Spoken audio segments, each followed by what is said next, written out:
We're good. Just let me readjust. There we go. I'll call the meeting to order. Please rise for the pledge of allegiance. Pledge allegiance to the flag of the United States of America and to the republic for which it stands, one nation under God, indivisible, with liberty and justice for all.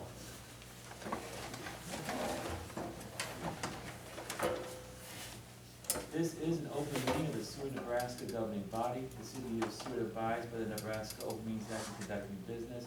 A copy of the Nebraska Open Meetings Act is displayed on the back wall of this meeting room facility as required. Disclosure of meeting recording processes. I'm just announcing it. We are recording this for anyone who wants to view this later. It will be online. We have a participant sign-in sheet available for any citizen addressing the council. The presenter shall approach the podium, state the name and address for the clerk's record, and are asked to limit remarks to 5 minutes. All remarks will be directed to the mayor, who shall determine by whom any appropriate response shall be made. The city of Seward reserves the right to adjust the order of items on this agenda as if necessary, and may elect to take action on any of the items listed. Please call the roll. Beck. Here. Singleton. Here. Camper. Here. Hendricks. Here. Miller. Here. Schmidt. Here. Coleman. Here. Wilson. Present.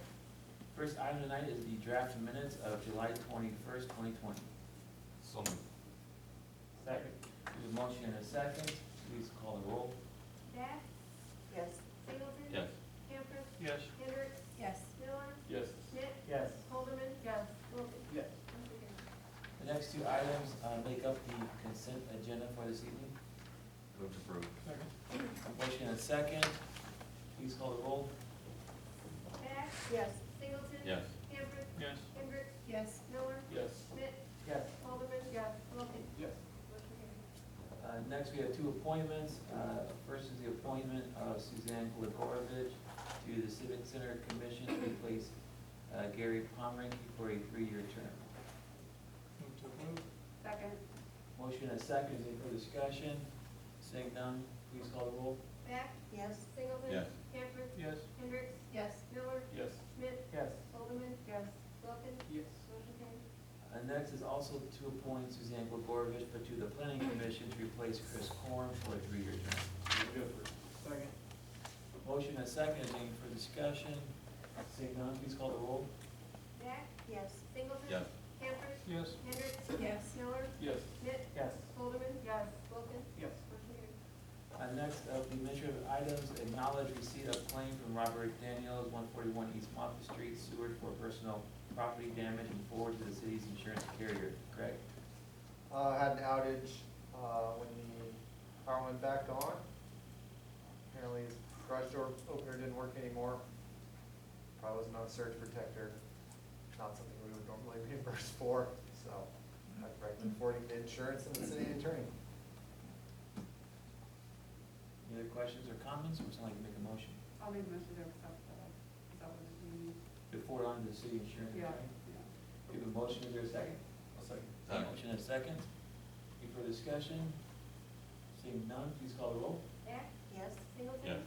Camper. Yes. Hendricks. Yes. Miller. Yes. Schmidt. Yes. Coleman. Yes. Wilson. Yes. Motion carried. Next, we have a lease agreement with Nebraska Golf and Turf for a 5-year lease on golf carts. Greg? Yes, we have a 1 year left on our current lease, and we were given the opportunity with Nebraska Golf and Turf to get all new carts. These are club cars, which is the brand we have now, for a 5-year term. We have currently a 6-year term. These would be all new cars at the exact same rate we got 5 years ago. I think these cars are the preference of most of the membership, Dan and Cody. We did check with the dealers for Yamaha and E-Z-Go, and neither one of them, we got quotes and stuff could even close to match us, let alone buy us out of our last year. The other one is a great offer.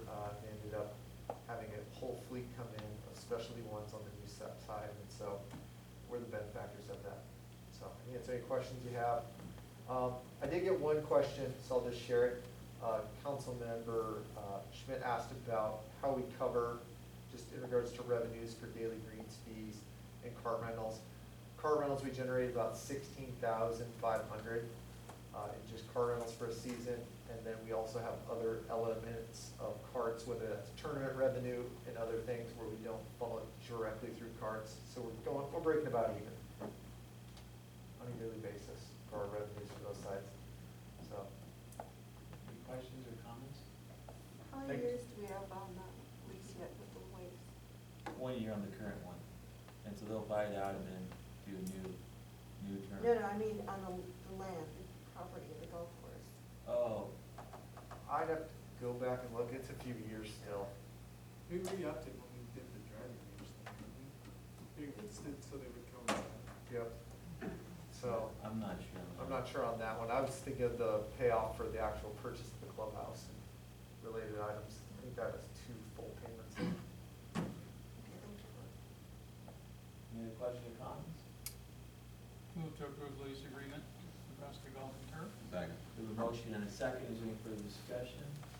Seeing none, please call the roll. Beck? Yes. Singleton? Yes. Cameron? Yes. Hendricks? Yes. Miller? Yes. Schmidt? Yes. Coleman? Yes. Wilkins? Yes. Motion carries. Item 3, renew agreement with G-Works for a Simple City Physical Asset Management Cloud application for a 3-year term. Craig? This is basically our GIS system of G-Works Simple City. As you may know, we also operate Summit as our accounting system. Summit was bought out by G-Works as well, so that's part of the Simple City platform. So now we have an integrated platform between GIS and the accounting system, just by natural occasion.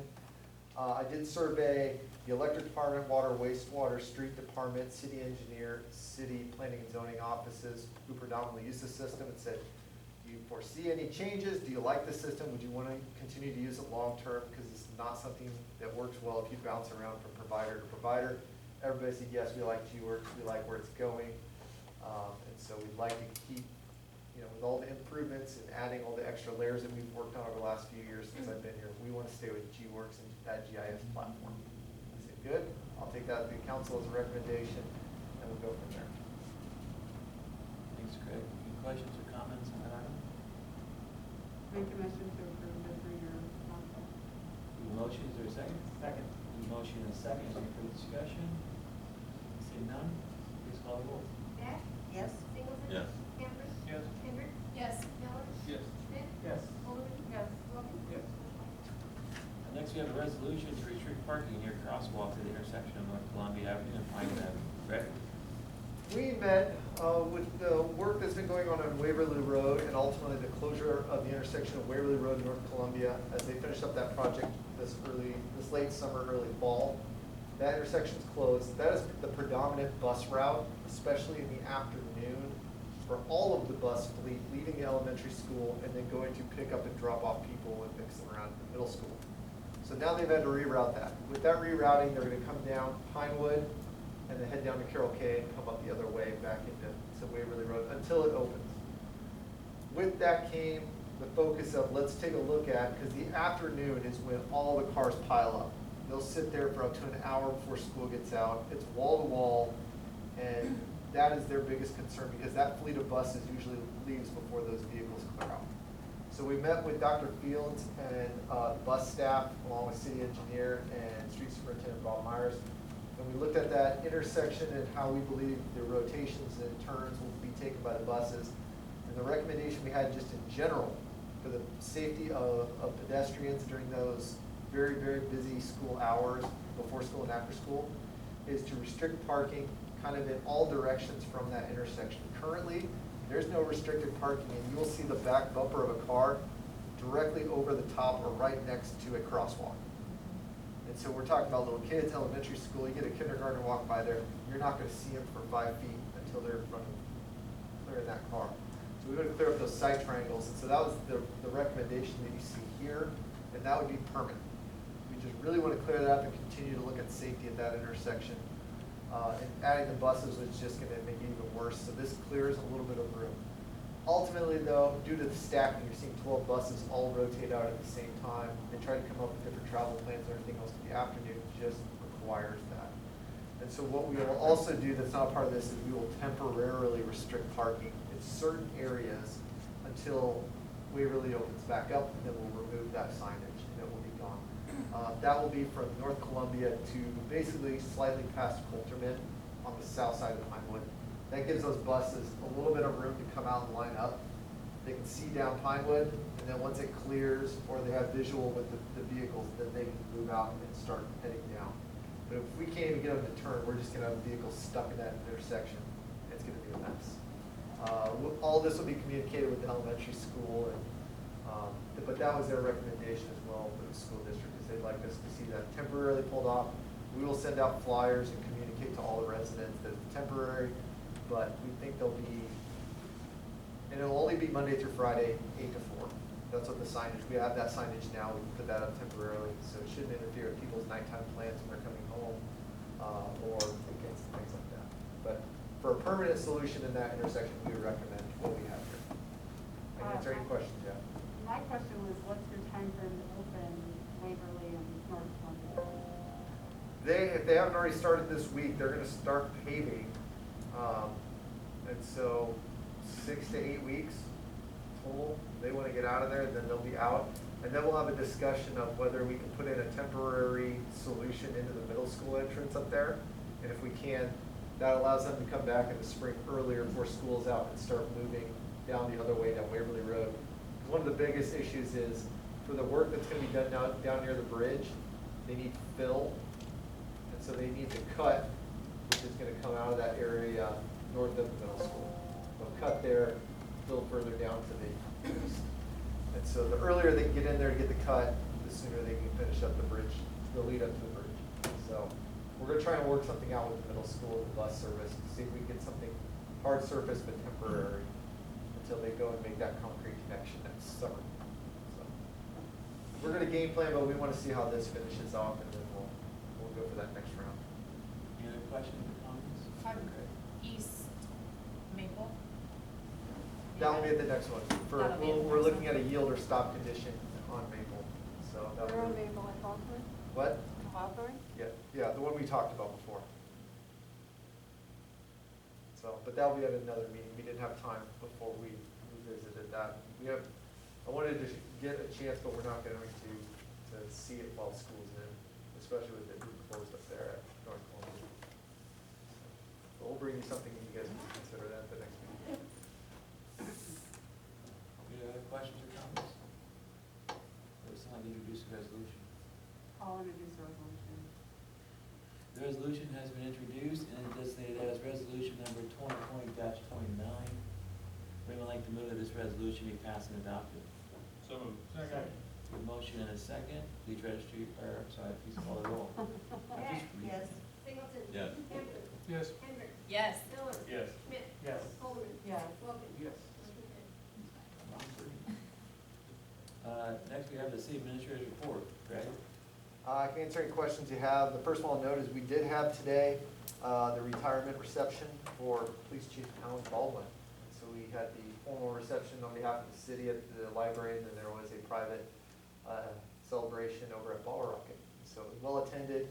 We had law enforcement personnel from sheriff's offices to the state patrol, retired and current. Vast majority of our police force was able to take part in it. People from Beatrice and the time that he was down there came up, and so it was a great celebration. Truly fitting for Alan, and some fun stories were shared, but it was a good time had by all, and thank Alan for all his work and time and commitment to this community. That's a long run, and we're very fortunate to have him. And so the mayor and I will continue to work on the process for, along with the civil service, for hiring the new chief. Those applications close on August 20th. I had a lot of inquiries just today, a lot of phone calls of candidates calling in and getting clarification and some other questions answered. So there should be some interest, hopefully. Mia and Nick continue to work on the budget. All the budgets have been returned to all the department heads with all their end of the years and their final numbers in there for just small clarifications. The last big thing we're waiting on is the final assessed value. So normally we get that a little early, thanks to the good graces of Marilyn up at the assessor's office. Well, Marilyn went on vacation until August 10th. And so we're not gonna get a valuation until sometime after that.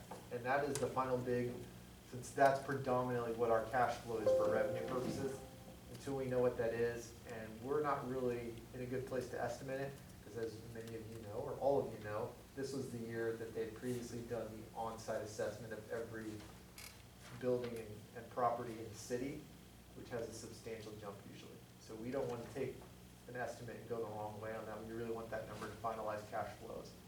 But other than that, everything looks good, and so we'll bring that to you. Sales tax continue to be high. That is holding true. So we're gonna have substantial amount of sales tax for the year. If we just pull in the amount that we got last year at this time, finishing the year, it is substantial. And we're seeing that across the state in smaller communities. So I think people are, again, online sales tax and not driving to Lincoln and spending their money at Target, Super Saver, Hy-Vee and all that. They're spending it here, or they're spending it online, which ends up back here. So, hard to budget though. So we're being very conservative on formulating the budget for sales tax because hopefully COVID's gone and that's not a thing. But we'll continue to promote spending money here. Let's see. Still waiting on a few parks projects to clean up. The Jeep down at Armory Park is still in limbo on its way over from foreign country that it comes from. And so once that gets in here, we'll place that in and the contractor will come back and fill in the rest of the matting and Armory Park will be ready for a ribbon cutting and formal kickoff. And then also Wake Park up there in Fairway Woods. The shelter, we think the contractor is going to come in the next month.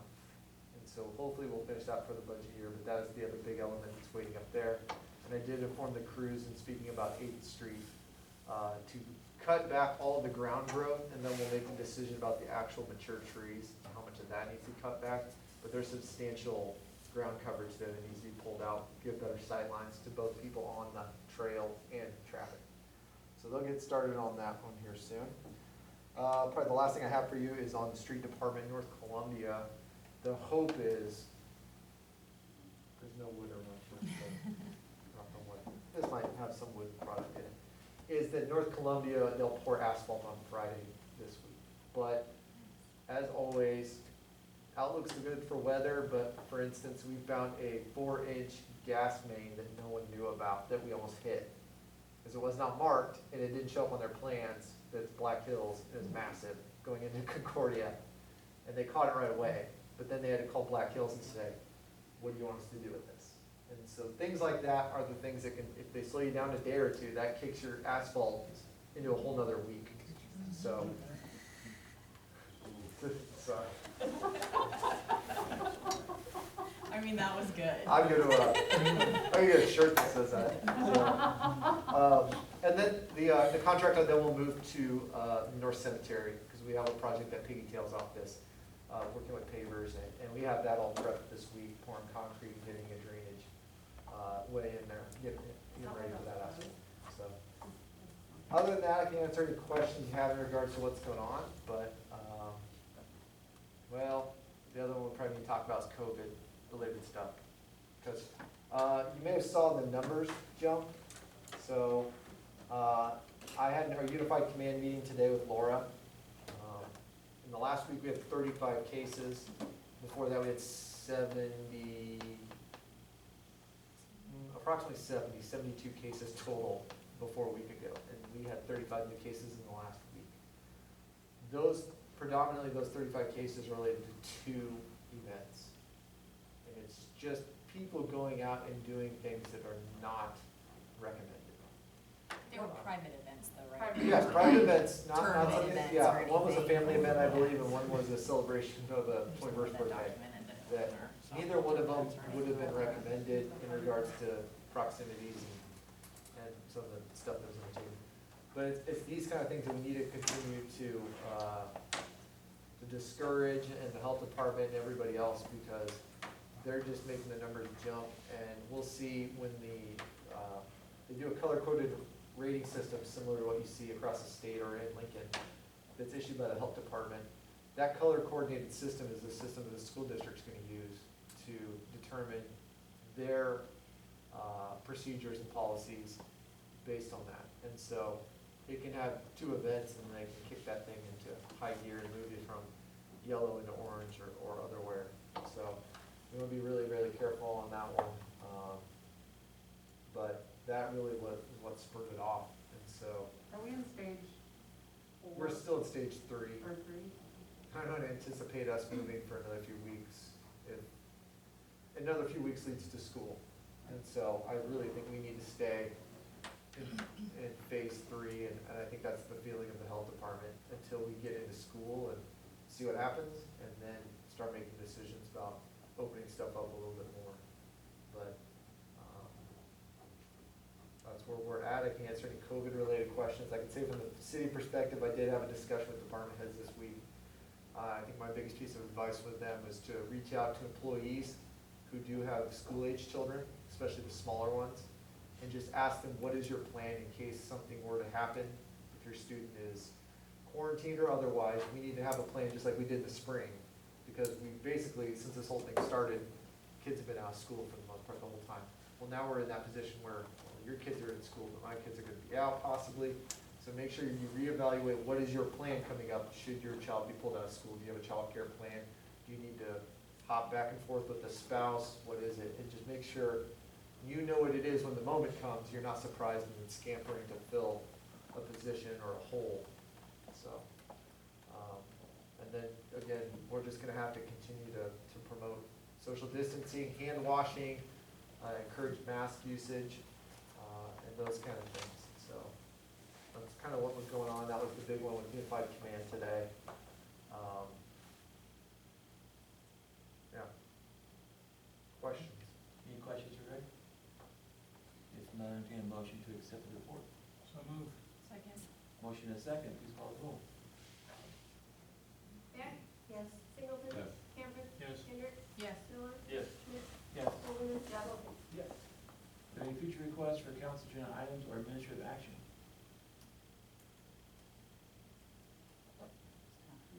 Seeing none. Greg, do you have some upcoming events for us? I want to read it in my Jonathan voice. Because he wrote it like that. That's awesome. Thank you, Aaron. Yes, thank you, Mayor. You guys ready? All right. It's back to school time at Concordia University, Southeast Community College, our 3 public school districts, multiple parochial schools in Seward County. SCCDP has packed 350 welcome bags for new Concordia freshmen who will be arriving on campus this week. Also, we've been packing welcome bags for new teachers, and we'll be supporting our annual Seward Public Schools Back to School Breakfast while socially and physically distancing in mind on Tuesday, August 11th. We're helping market the 3 upcoming in-person open houses on August 10th, 11th, and 12th for the Seward County Comprehensive Plan open houses to encourage public participation. Wearing masks will be encouraged. These public input sessions are as follows, and I will note none of these are in Seward, the reason being they've already previously held quite a while ago an in-person session in Seward, and then we also did a Seward-based Zoom open house earlier this summer. But on August 10th at 7 p.m. in City Hall in Milford, August 11th, 7 p.m. at Utica Auditorium, and August 12th, 7 p.m. at Village Hall in Garland. So please help spread the word to encourage people to attend and give their feedback about Seward County's comprehensive plan. That's all I have, Mayor. Thank you, Jonathan. Is there a motion to adjourn? Second. Motion and a second, please call the roll.